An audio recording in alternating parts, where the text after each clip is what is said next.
Hello everyone. Boy, do we have a treat for you today on Come Sit at My Table. We are making an enchilada casserole. Now, I know it's summer and some people live in areas of the country where it's extremely hot and they probably don't want to heat up their oven in their kitchen, but it's worth it for this casserole. It is so good and it's really simple to put together, especially if you do a couple of the tricks that I tell you about. I'm going to do the entire thing from homemade. We're going to make the meat filling for the enchilada casserole, and I'm going to make the enchilada sauce. But you can skip that enchilada sauce step, and I'll talk to you more about that when we get to that step. So, let's talk about what we're going to use today to make enchilada casserole. We're going to start with ground beef. Now, I bought 2 smaller packages and I've got about 1.5 pounds there. I don't know what the camera looks like. It may look like it's more than that, but it's about 1.5 pounds. And I am using 75-25 because I like the fat that's in it. It gives it flavor. If you use 90-10, you're not going to need 1.5 pounds. You're only going to need about 1 pound because not much of that's going to cook away. With this 75-25, I'm going to lose quite a bit of it because it's going to cook up and the grease is going to be drained off. So I had to get a little more. But if you're going to get a leaner cut, a leaner mix of ground beef, you can get about 1 pound. With that ground beef, we're going to put in 1 red pepper, just like a red bell pepper. I know bell peppers are green, but that's a red one that has been diced up, and also 1 onion. And I would say this is probably a medium large onion. This was what I would consider a small red pepper. And we're going to put all those in the skillet together. Now, when that gets browned and after we've drained the grease, then we're going to add 1/2 teaspoon of garlic powder, 1/2 teaspoon of onion powder, 1 teaspoon of salt, 1 teaspoon of pepper, 4 ounces of green chilies, and that's just 1 can, and I did not drain that. That's with the juice on it. And then a 15-ounce can of black beans, and I have drained those and rinsed them. And I drain those and rinse them because I don't like the sauce that's on those in my enchilada meat mixture. If you love that sauce that's on there, you don't have to drain and rinse it. If you don't like black beans, you don't have to use these at all. Now, we know people that don't like black beans, and if I were having them over for dinner, I wouldn't put these in. Melissa and I are okay with black beans. It's not my favorite thing, but I'm okay with them, and I want you to see that you could put them in. So I would suggest you drain them and rinse them. What about pinto beans? I don't know. If you got a can, pinto beans are, I think, the same thing they make refried beans from. I probably would not. That's probably not what you want in there. But hey, if you try it and you like it, let us know. That's the entire recipe for the meat filling that goes in the enchilada casserole. If you don't want to make your own enchilada sauce, I understand. It's a little bit of work. It's not hard at all. And you're going to see that. I'm going to show you how to do it. But if you don't want to make your own enchilada sauce, that's literally all you have to cook right there. Because after you get that meat filling made, you can use canned enchilada sauce.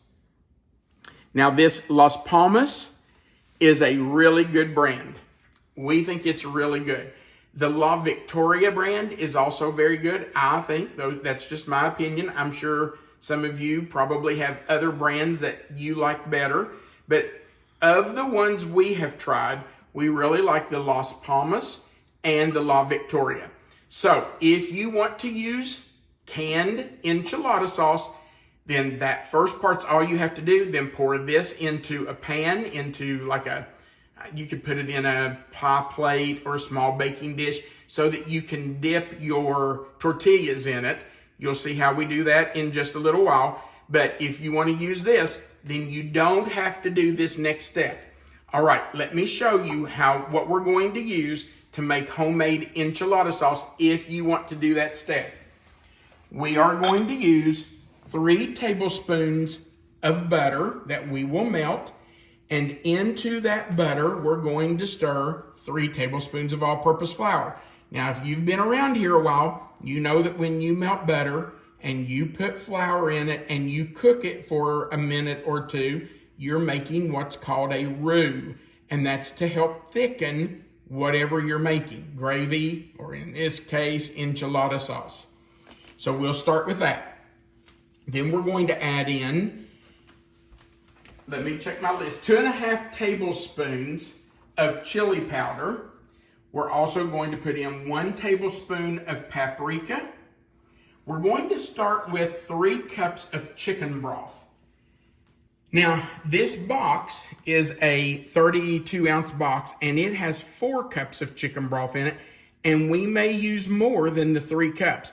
But we're going to start with 3 cups, and usually it's plenty. Usually I don't have to use anything of the 4th cup, but should our sauce get a little too thick, I will use just a little bit more out of this box, out of that 4th cup. Now, we're also going to add 2 teaspoons of garlic powder, 1 teaspoon of onion powder, and 1 teaspoon of cumin. Again, if you don't like cumin, you can leave it out. You do not have to use it, but I think it gives it a really authentic flavor. I just cannot imagine making homemade enchilada sauce without putting ground cumin in it. But if you don't like it, and there are people that just do not like cumin, then leave it out. We're going to use a 15-ounce can of tomato sauce. We're going to use 1 teaspoon of chicken bouillon or chicken flavored base. Now, if you look right here, this is called chicken flavored base, and I got it at our local Mennonite store. You're just going to use 1 teaspoon of it, or you can use 1 teaspoon of chicken bouillon. We're going to add to that 1 teaspoon of oregano, and I would suggest you kind of roll that around in your hands, rub it between your hands, because that will release the flavor and just flavor your dish a little more. Now this one is 1/2 teaspoon of sugar. And I can already hear somebody say, why do you have to put sugar in it? Well, you don't have to, but it's going to offset the acidity of some of the other ingredients, namely the tomato sauce. So if you don't put the sugar in, it's going to be a little more acidic tasting. The sugar is really not going to come through. You're not going to taste it and say, oh, this is really sweet. I mean, it's literally 1/2 teaspoon. So I would suggest you put it in. Then also we're going to do 1/2 teaspoon of black pepper. If you want to use white pepper, you can do that. That's fine, either one. That's it for the enchilada sauce. But we're also going to need tortillas. If you're going to make enchilada casserole, you have to have tortillas. I'm using flour tortillas. They are not the authentic. If you're making authentic enchiladas or enchilada casserole, you'd probably use corn tortillas. But Melissa and I prefer flour. And since we're making it for us to eat, and this will probably make 3 good meals, maybe 4 for us, we're using what we like. So we're using flour tortillas. If you prefer corn, then use corn. You're also going to need some shredded cheese. I prefer to shred from a block. But listen, we're all busy, especially parents these days who are running kids to things. If you want to buy the pre-shredded cheese, then do it. There's nothing wrong with that. I just feel like this melts a little better. I like the way it behaves in the dish better. But if you need to use pre-shredded cheese, there is not one thing in the world wrong with doing that. So you do it if you need to. Now, the next 3 things are optional, and this is just to put on top of your enchilada casserole when you get ready to serve it. I have some shredded lettuce, and did I buy a head of lettuce to shred myself? No, I did not. I bought it already shredded. Back to what we said earlier. There is nothing wrong with making or using something that's already prepared. Do that if it helps you and you're okay with it. We're also going to dice up some tomato to put on top, and Mama has to have a little sour cream on her enchiladas. Oh, well, yeah, it just tops it all off. Finishes the dish. She loves sour cream. I like it. I don't love it. I think she could eat it by the spoonful. Okay, so we're going to start by browning our beef, and I'm just going to put that in our skillet and get that started. So I'm going to turn our fire on. Let me grab our next two.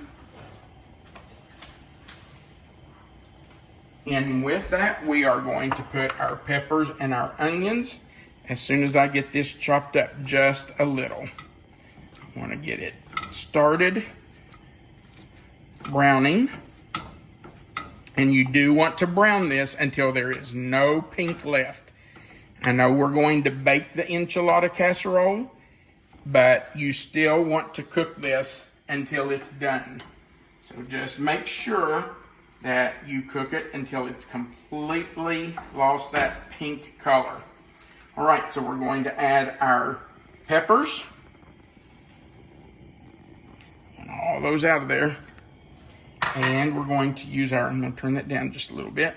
We're going to add our onions. And then we're going to brown this completely.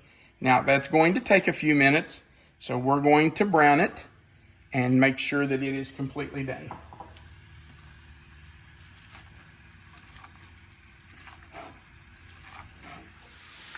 I have finished browning our hamburger, our ground beef, and I have drained the grease. So now we're going to add our garlic powder, our onion powder, our salt, and our pepper. Notice you switched skillets. Oh yes, I did switch skillets. I don't know what in the world made me get that small cast iron skillet out. I knew good and well that wasn't big enough, but had a momentary lapse there, I guess. So yeah, I switched to the bigger one. Now, we just want to heat this through just for a few seconds, just to let those spices get in there and kind of adhere to the meat and the onions and peppers. Just let that kind of heat through for a minute. And it was already hot. I had just drained it. But we just want to let that heat through. Now we're going to add our 4-ounce can of green chilies and our 15-ounce can of black beans that have been drained and rinsed. And we will stir those in. I'm going to turn my heat down just a little bit, turn it down to about 4. We will let those heat through for just a second. It won't take long. The skillet handle pads again. Oh, yeah. These came from Jim and Linda in South Shore, Kentucky. I'm assuming Linda made them. Maybe Jim made them. That would be awesome if he did. She sent us 2 of these handle covers, 3 pot holders, and 2 sets of handle covers for other pans. And man, they work really well. It's really nice. So thank you, Jim and Linda. We appreciate that. I've used them a couple of times already. This might be the first time I've used them on a video though, but I've already used the pot holders. I used the handle covers. So thank you so much. We appreciate it. All right, I think that is heated through. Now we're just going to set this off the fire and just let it sit there. You don't have to keep cooking it. It's ready. And then we will start making our homemade enchilada sauce. But if you're going to use the canned sauce, I'm going to turn that off. If you're going to use the canned sauce, then you don't have to do this next step. You can just forget making the enchilada sauce. You can use the can. You'll just put it in a dish, dredge your tortillas, and construct your enchilada casserole. But if you want to make your homemade enchilada sauce, then we're going to do that in the next step. So let's set this off the fire and we'll start that.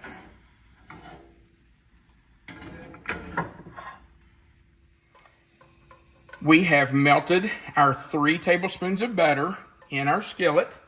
And now we're just going to sprinkle in our all-purpose flour. Remember, to make a roux, you use equal parts of butter or some kind of fat and flour. Now, it depends on what you're making, what kind of fat you use. If I was making gravy, I would either use bacon fat or sausage grease. Other dishes, I might use olive oil or canola oil. But for enchilada sauce, I really think butter is the best option. Now, we have to cook this for probably 1 to 2 minutes for it to get some good color on it. We want it to be golden brown. If we don't do that, then the flour is going to be raw tasting and not taste very good in our dish. So we need to cook this until it's golden brown. I think you can see that the roux has darkened. It's a golden brown color. Now we're going to put in our chili powder and our paprika. And this is going to get very clumpy. And we're going to smell it fast. Wish we had smell-o-vision, or whatever you would call it. Smell-o-video. And you can see that it has really clumped up. And it's really dark. That's from the paprika and the chili powder. We just want to keep stirring it. You want it to cook for just a few seconds. Doesn't have to cook long, but it does need to cook for a few seconds just to cook those spices a little bit. All right. That should just about do it. Now we're going to add in about half of our chicken broth. And at this point, I really have to whisk because we don't want those lumps in there. We want to smooth out those spices and that roux that we made. And we're going to turn our fire. I had turned it down to about 2. I'm going to turn it up to about 4, which is kind of medium-low. And we're going to let that come to a soft simmer. And it will start to thicken. We will see it start to thicken just a little. It's not going to get really thick, but it will start to thicken as it cooks. I can already see it thickening. Can you tell it's thickening, Melissa? I can tell, yes. Yeah, look how I can pull my whisk through there and you can see the bottom of the skillet. Now we want to add in our garlic, onion powder, and our cumin. So we're just going to put those in. Get all of that in as much as we can.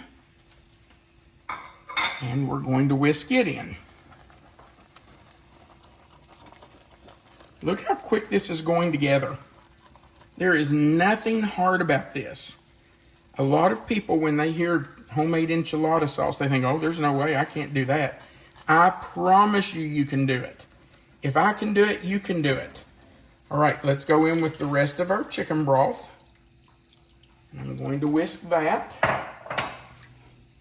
We're going to leave our stove on about 4, maybe just a hair above 4. We want that to come back to another boil.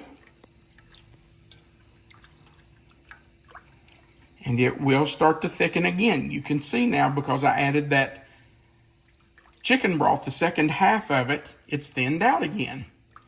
But when it comes back to heat, when it starts to simmer again, it's going to start to thicken up.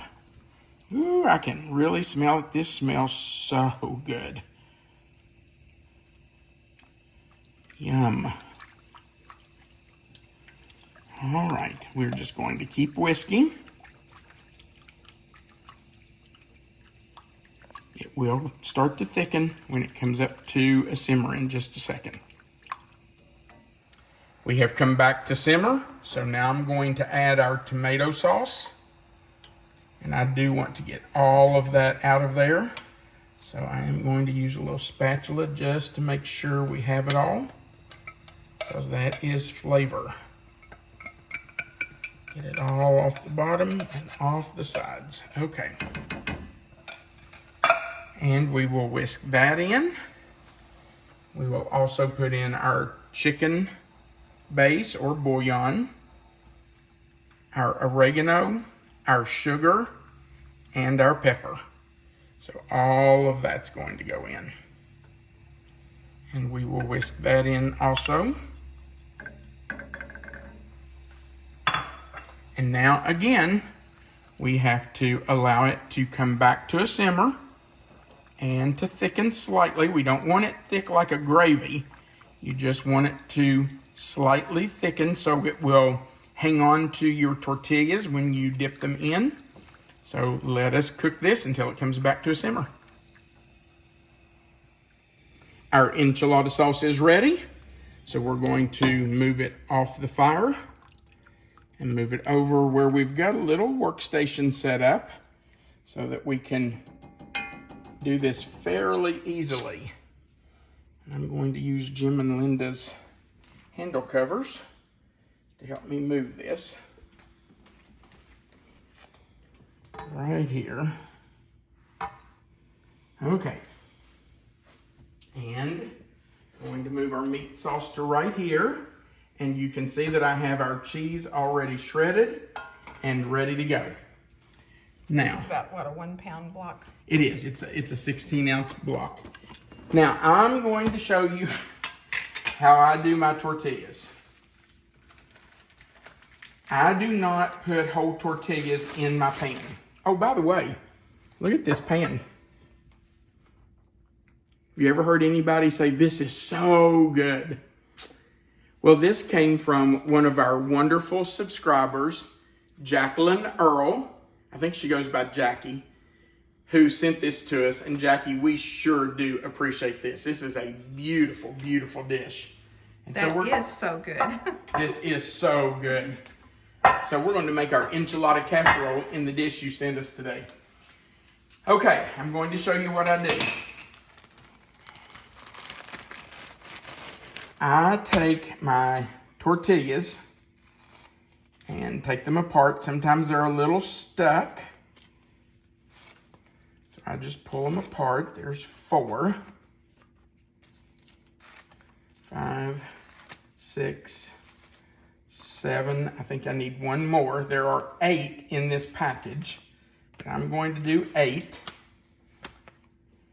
And this is what 10 in the package. There are 10 in the package, but I'm using 8.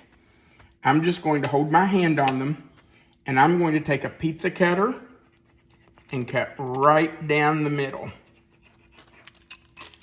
And I'll show you why. I'm going to go over here and lay them out.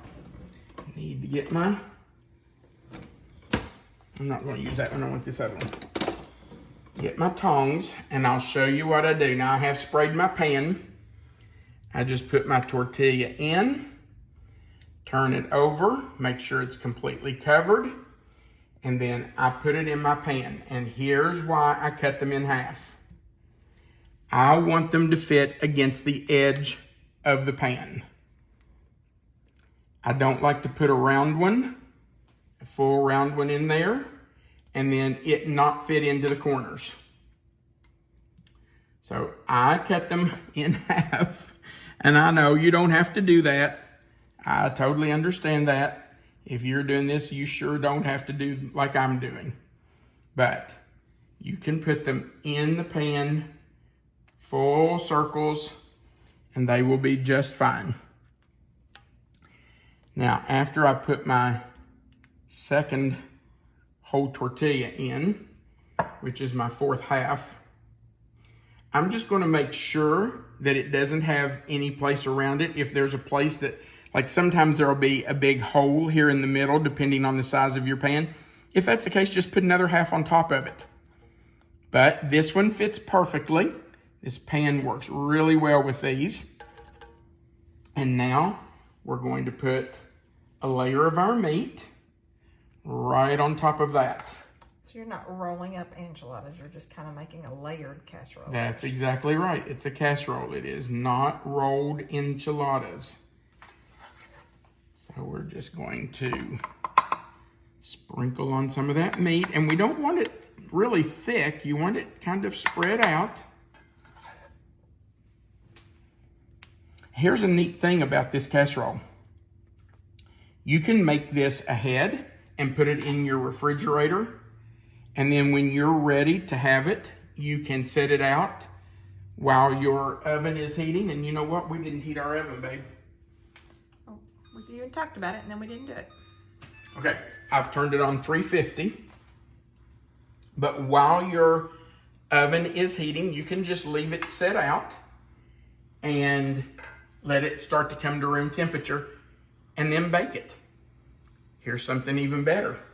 This is a great, really good freezer meal. You can make this to this point, construct it, put it all together just like we're doing right here. And when you have all the layers put together, then you can cover it. I would suggest you label it so you know what's in that pan. Label it, put it in your freezer. And when you need a meal, quick meal at the last minute, or you've got activities after school, or even in the summer, your kids are on swim team, or you're going to be at a friend's house swimming in their pool. You can set this out frozen. Leave it sit out for a couple of hours. It's not going to hurt anything, 2 or 3 hours. Or put it in the refrigerator the night before and let it start to come to, or let it start to thaw. And then you can just put it in the oven and bake it. So this is a great refrigerator meal, great freezer meal. You don't have to bake it right now. You can make these ahead. Melissa and I guess I have really loved freezer meals for years. When our kids were at home and growing up, I don't like that I don't have any sauce right there on that, so I'm going to put some on there. When our kids were at home and we had activities, I did freezer meals a lot. And we would set them in the refrigerator the night before, knowing that we had practices, basketball practice, soccer practice, gymnastics, and we would put those in the refrigerator. When we got home the next evening, they were ready for us to throw in the oven. And in very little time, we could have a meal on the table with almost no effort at all. So it's a great way to have meals ready. All right, we're going to do the same thing again. We're going to put a layer of meat and a layer of cheese.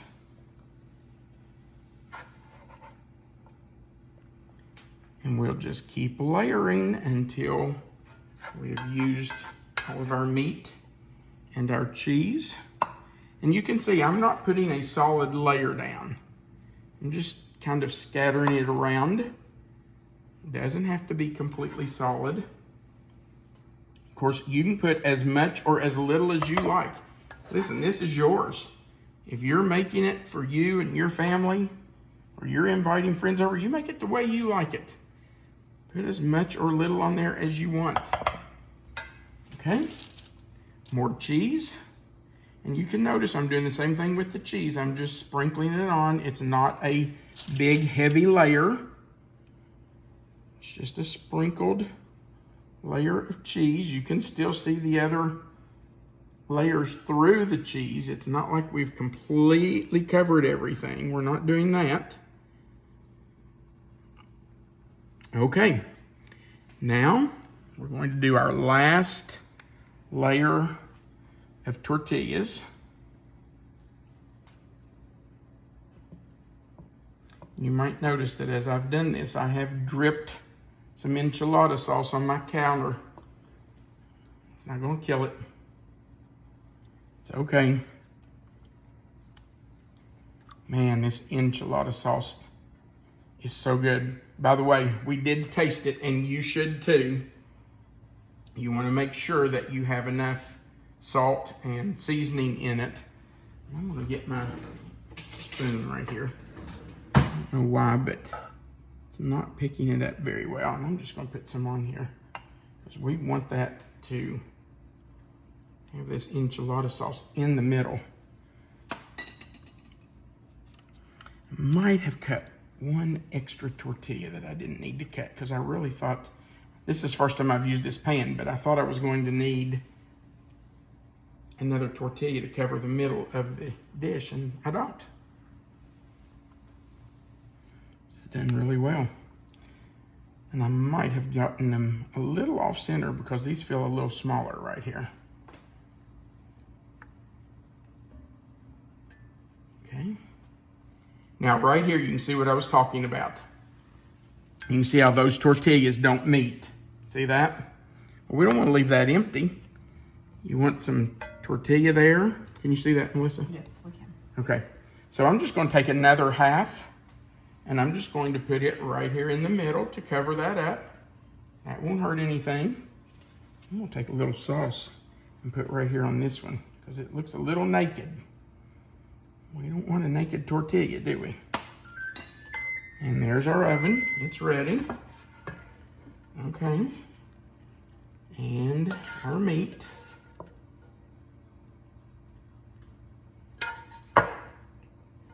Well, I'd give anything if everybody could smell this. And taste it. And taste it, yeah. Let's see if that's enough. Might have to save just a little bit to snack on. Okay, now we need another layer of cheese, but we're going to save just a little, and I'll show you why. Just another little spoonful right there, right on top. This is probably a thicker meat layer than the other two have been, and that's okay. Doesn't hurt anything. I want to make sure there's some in those corners. I'll save me one little bite there. One for me, one for you. Okay. A delicious dinner. Yes, it is. Now, we're going to put some cheese on top, but we're not going to use it all because on top of this cheese, we are going to spoon some of that enchilada sauce.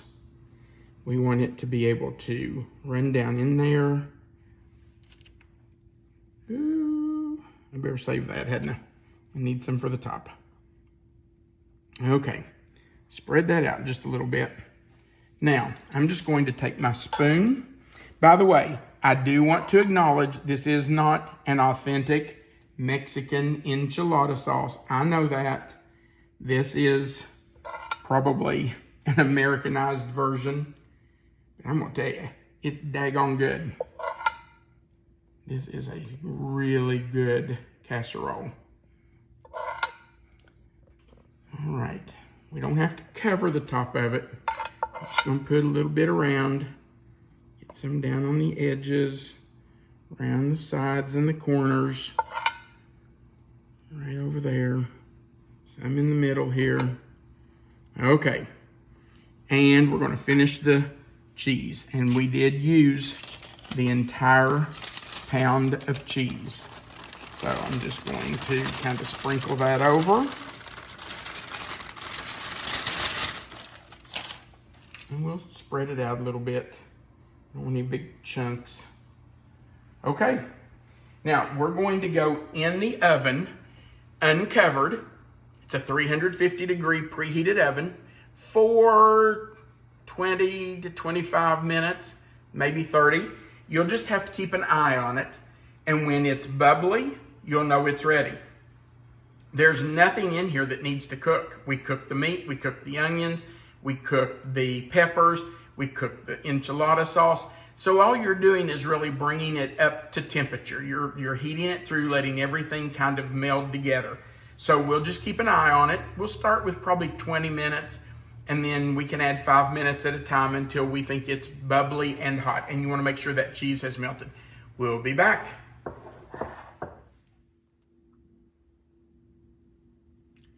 And you can trust me, That is so good. This is such a good casserole. I want you to look at this. It slices beautifully. Haven't tasted this one yet, but we've made this before. Let me tell you, that is so good. Baby, you gonna take the first bite? Sure. If I'm gonna have dinner too. I know. Looks really good. One of my favorite meals. We're actually, I know that's too big for you. We are actually having this with chips and queso. And guacamole. And guacamole, right. And we just did a guacamole video 2 days ago. So Melissa will try to put a link right up here at the top of the video.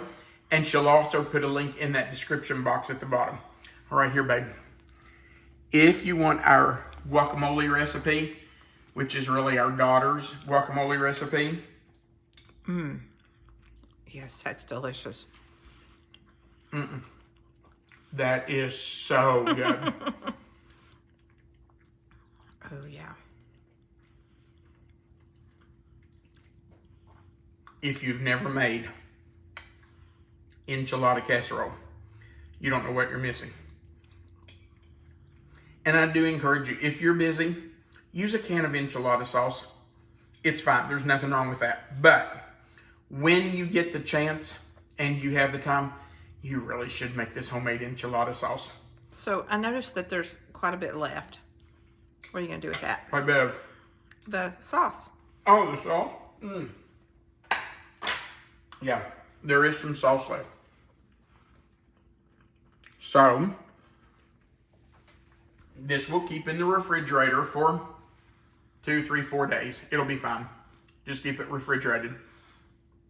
Or you can put it in a container that seals up tight, and you can freeze it. It'll stay fine in your freezer for probably 3 months at least. So if you want to save it for the next time and have some extra, you can. Honestly, you can heat it up and serve it in a bowl on the side. People like to put it right on top of their enchilada casserole. You could eat that with a spoon. I'm not kidding. Okay, so Melissa will put our guacamole recipe in a link in the description box at the bottom. And she'll try to put a link right up here at the top of the video that you can click on to take you to our guacamole recipe. Remember that right below this video where you see the title, Enchilada Casserole, you can click that title and that description box will expand. Melissa always puts the written recipes right there for you so you don't have to write them out as we're going. Also, our contact information is right under that recipe. And there's a place at the bottom where you can leave a comment. We love reading your comments. 99.9% of all the comments that are so encouraging. It really kind of spurs us on to do more. And so we really do appreciate that.